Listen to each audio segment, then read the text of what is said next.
disuruh oleh beberapa orang anggota DPR untuk tidak mengakui fakta-fakta perbuatan menerima dan membagi uang itu. Yang disebut oleh saudara saksi ini adalah, ini angket untuk apa? Kan nggak jelas. Apabila mereka tidak menjalankan apa yang menjadi amanat Undang-Undang MD3, maka Komisi 3 mempertimbangkan pembahasan anggaran untuk kepolisian dan KPK. Jangan dong, jangan begitu. Itu yang kita akan nolak kalau begitu maunya. Saya sudah minta teman-teman saya di Pansus tidak boleh melemahkan KPK. Bagaimana kalau KPK polisi nggak bisa kerja, bubar kita.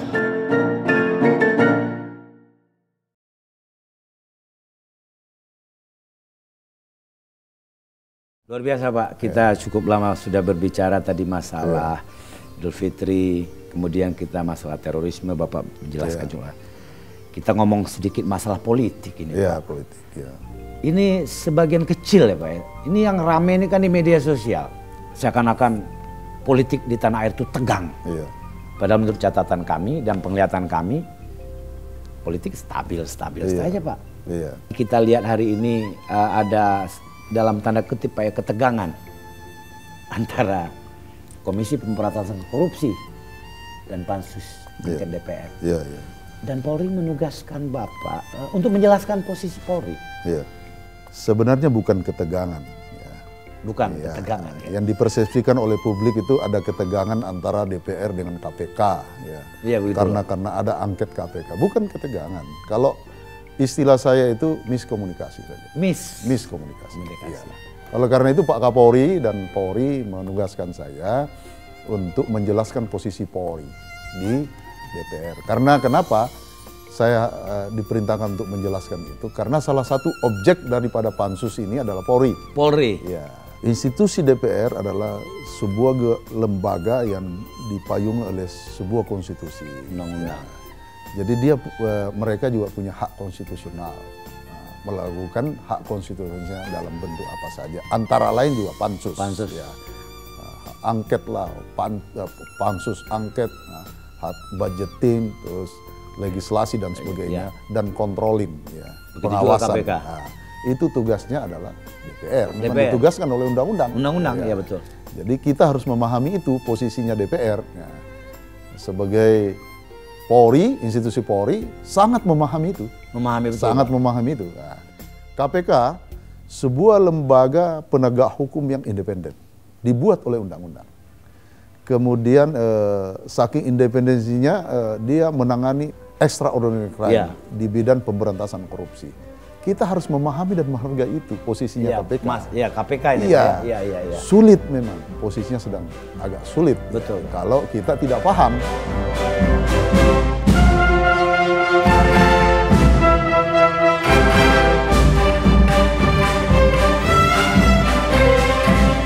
Kami sangat memahami itu. Ya. Oleh karena itu kami mengadakan hubungan komunikasi yang baik dengan KPK.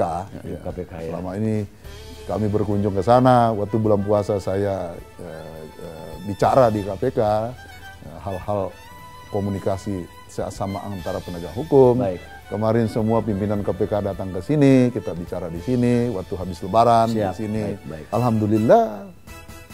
Saya dan institusi Polri siap melaksanakan itu, membangun komunikasi itu, baik itu ke KPK maupun ke DPR. Ya. DPR itu kan lembaga politik Pak. Ya. Apakah karena selama ini Bapak ini komunikasi politiknya bagus, makanya Polri dalam hal ini menugaskan Bapak untuk membangun, menjelaskan atau membangun komunikasi. Sebenarnya hubungan Bapak dengan para politisi di tanah air gimana sih Pak? Jadi ya bagus-bagus saja. Jadi kebetulan saya membangun masalah personal itu, hubungan personal sudah puluhan tahun. Puluhan tahun Pak. Jadi bukan dibangun tuh ketika kita udah dapat jabatan sebagai Wakapolri terus bangun hubungan. Bukan. Tidak. Saya membangun hubungan komunikasi itu tahun 2004. 2004, 13 tahun yang lalu. 13 tahun yang lalu, udah puluhan tahun lah.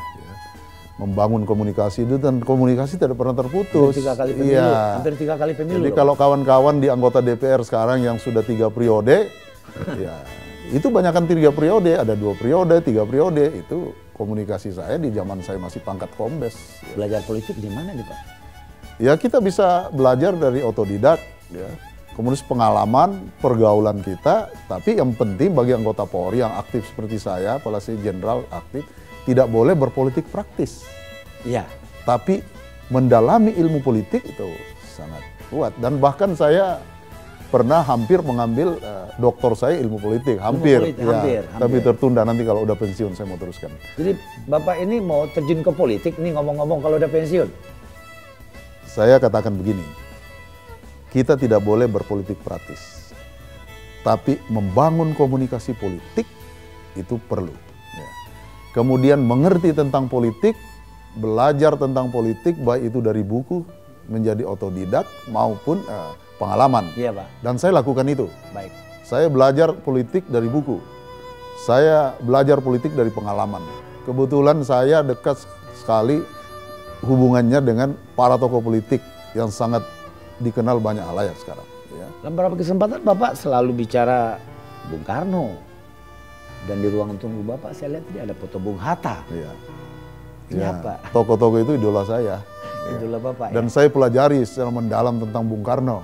Saya pelajari secara mendalam tentang Bung Hatta, para Ponden Paders kita. Dan semua tokoh-tokoh yang punya sejarah panjang, bangsa Indonesia dan bahkan dunia, saya pelajari secara mendalam tentang biografinya, sepak terjangnya dan keberhasilannya.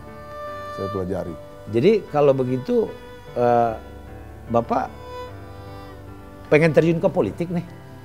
Ya, Nah, relatif maksudnya nanti waktu kita lihat. pensiun apa rencana Pak? Oh, iya, iya. Waktu pensiun maksudnya. Saya nanti kalau pensiun paling tidak yang sudah pasti Iya. saya akan bergabung ke Yayasan Al-Markas di Makassar. Al-Markas. Ya, Al-Markas itu ada Yayasan Al-Markas di Makassar yang dibangun oleh Jenderal Yusuf. Nah, kenapa demikian? Karena Jenderal Yusuf adalah idola kami sebagai orang Sulawesi tentu dan sebagai anak bangsa. Kita tahu Jenderal Yusuf itu adalah salah satu tokoh dari Sulawesi Selatan yang punya karakter dan punya integritas kuat. Nah, itu idola kami. Yang kedua, saya akan bergabung dengan Universitas Islam Internasional Yang di Depok. Ya, di mana di dalamnya saya sudah menjadi bagian dari panitia itu. Dan sekaligus saya akan bergabung dengan Pusat Peradaban Islam. Pusat Peradaban Iya, Islam. ya kan Universitas Islam Internasional ada di itu sana, kan? di situnya nanti akan ada Pusat Peradaban Islam. Yang lain masih relatif. Yang pasti sekali, saya kebetulan sudah dikaruniai oleh Allah 3 cucu. Alhamdulillah. Ya, saya akan momon cucu saya. Oh, nah, ini Bapak harus jawab. Yang masalah. selama 34 tahun dalam bertugas di kepolisian dengan perjalanan panjang yang pancaroba ini, saya terus terang banyak meninggalkan keluarga. Jadi ingin berkumpul dengan Iya, keluarga. saya mau urus cucu. Tapi pertanyaan saya kan Bapak belum jawab. Nah, itu masih relatif. Kita Belum lihat. relatif. Kita lihat. Gimana Kita kalau- lihat namanya perjalanan. Takdir Allah yang menentukan. Allah yang semuanya. atur Pak ya. Kira-kira cukup kira-kira Iya, Pak makasih. wawancaranya. Pemirsa, itulah wawancara khusus kami dengan Bapak Wakil Kepala Kepolisian Negara Republik Indonesia, Bapak Komisaris Jenderal Polisi Dr. Andes Haji Safrudin, MSI. Terima kasih Pak Bapak. Terima kasih. Nanti kita Iya, terima kasih. terima kasih.